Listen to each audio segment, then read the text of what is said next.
na tayo! Ako, grateful ako because after a year, good health ako, cancer-free pa din, and first time ko maranasan sa Itbulaga yung Lenten. At saka, of course, after a year, dahil sa Itbulaga, nagkaroon ng Padjak Princess.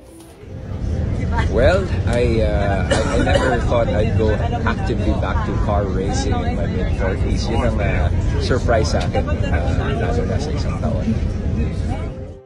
Anong nagbago sa buhay ko pagkatapos ng isang taon? Eto na! Tcharan! Eto na siya!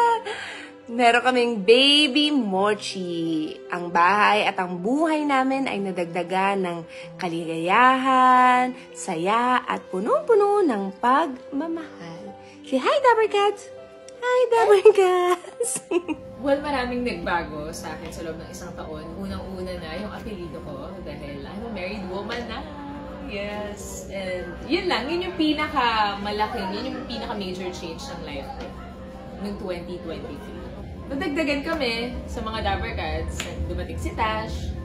Tapos dumating yung mga Dabber Cats namin dito sa TV5. Nakasama namin. Naging parang pamilya na rin namin. So, yun yung isa rin sa major changes sa buhay namin mga Dabber Cats dito sa TV5. Nadagdagan kami. Mas rumami kami.